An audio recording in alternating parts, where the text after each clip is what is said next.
यहाँ पर उनको दिखाया जा रहा है कि जी, क्योंकि मैं एम्बेसीज में रहा हूँ, वो ड्राफ्ट एग्रीमेंट हुँ, आते हैं, हुँ। चेक करती है, आपको देते हैं, आप मुल्क दोनों ममालिक जो ड्राफ्ट एग्रीमेंट देंगे, क्योंकि देखिए जी, अगर हुँ, हुँ। आपने उस पे दस्तखत कर दिए, जो दस्तखत होने ज़रूरी हैं, ठीक है। अगर आप दस्तखत नहीं करेंगे, तो फिर आपके आप तो फिर वर्बली बात होगी कि जी हमने जंग बंद करनी, ये हुँ, करना हुँ। हुँ। है। यहाँ पर ये है कि ड्राफ्ट इनके दोनों ममालिक के पास है, हुँ, हुँ।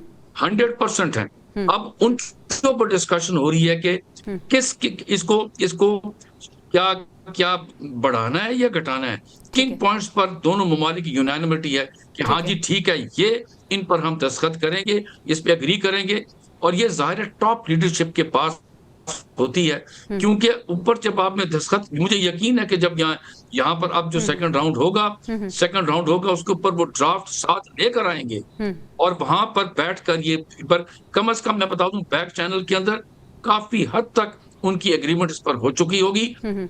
इनका ये जो फाइनल राउंड है, उस पे बैठ के ये बात करेंगे, हाँ हुँ। जी, अब ये हो गया, अब हम साइन करेंगे और साइन करने के बाद, क्योंकि हुँ, हुँ। इस वक़्त दोनों ममालिक को जो ज़रूरत है, मैं फिर दोबारा दोहराऊँगा, ईरान चाहता है कि जनाब अब ये सैंक्शन उठाए जाएँ और इस पर जो थ्रेट है दोबारा, वो ना हो। बिल्कुल सही। अमेरिका का ये है कि हुँ, हुँ। अमेरिका प्रेज़िडेंट ट्रम्प को कहते हैं मैं ग्लोबल पीस में हुँ, बिलीव करता हूँ हुँ। और मेरी भी ये एक जीत है।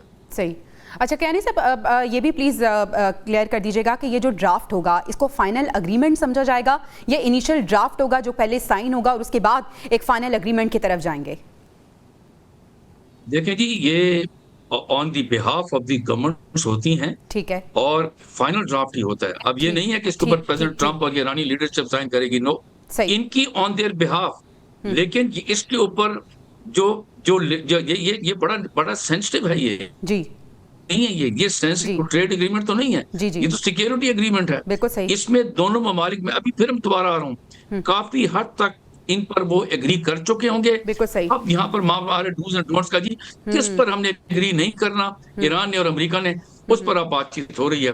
मैं उम्मीद करता हूँ कि पाकिस्तान एक रिलायबल ब्रिज पहले बना हुआ था, अब इंशाल्लाह बनेगा, हुँ। क्योंकि अब ये फाइनल राउंड के अंदर हम चाहेंगे बिल्कुल कि सही। रीजनल हुँ। ग्लोबल पीस हो, ताकि लोग जो है ना सुख का साँस लें, ताकि ये जंग तो खुदा ना ख़ास्ता पिछली ती ती जो जो जंग थी, वो इतनी खतरनाक थी कि हुँ। ये गल्फ़ के ममालिक जो थे और ईरान आगे-पीछे, उस पे हुँ। फ़तह, और फिर हमारे लिए मसला क्या था, मैं फिर बताऊँ। हुँ। आगे हम 1979 से अब तक भुगत रहे हैं, हुँ। जो अफ़गानिस्तान में हुआ, उसकी क्या-क्या हुँ, हुँ। उसका क्या था, और अब ईरान में खुदा ना ख़ास्ता इंस्टेबिलिटी होती है, तो उसमें हमें भी नुकसान होता है और रीजन को भी। बिल्कुल सही। बहुत शुक्रिया कियानी साहब, आपने हमें पूरी सिचुएशन जो है वो उसको क्लियर किया और बताया कि एग्रीमेंट किस तरह से मुख्तलिफ स्टेजेस से होता हुआ फाइनल की तरफ जाता है। हमें डॉक्टर मुनव्वर हुसैन साहब, आईआर एक्सपर्ट, वो भी ज्वाइन चुके हैं। डॉक्टर साहब, हम बात कर रहे हैं जो डिप्लोमेटिक एक्टिविटीज़ इस वक्त देख रहे हैं कि हम पूरी दुनिया में चल रही हैं, ख़ासतौर पर अगर हम पाकिस्तान की बात करें तो पाकिस्तान इस वक्त भरपूर सिफारतकारी कर रहा है। आप इसे किस तरह से देख रहे हैं, कितनी ज़रूरी है ये, और क्या हम फाइनल स्टेज की तरफ बिल्कुल पहुँचने ही वाले हैं? आपको, आपके देखने वालों को, आपकी टीम को सलाम। देखिए, जो सफारतकारी है ये हुँ। एक बहुत ही इफ़ेक्टिव इंस्ट्रूमेंट होता है जिससे आप अपने फॉरेन पॉलिसी गोल्स को अचीव करते हैं। इनफैक्ट अमेरिका ने अब तक जो है वो मिलिट्री एज़ एन इंस्ट्रूमेंट इस्तेमाल किया है सिंस दूसरी जंग अज़ीम के बाद, ठीक है। और उनकी मिलिट्री इंटरवेंशंस नज़र आती है मुख्तलिफ एरियाज़ के अंदर, और उनका जो टॉप ऑफ द प्रायोरिटी हुँ। रखा गया है उनकी फॉरेन पॉलिसी गोल, वो सिक्योरिटी है। फिर उसके बाद हुँ, इकोनॉमिक हुँ। प्रॉस्पेरिटी आती है और कहीं-कहीं जाके आपको प्रमोशन ऑफ अमेरिकन आइडियल्स जिसे आप कह लें, वो नज़र आते हैं, democracy, human rights, hmm, hmm. Freedom of speech वगैरह-वगैरह। अच्छा, ये जो एक्सेसिव यूज़ ऑफ पावर है, इससे जो अमेरिका का तासुर है, वो मुतासिर हुआ है बहुत बुरी तरह से पूरी दुनिया के अंदर।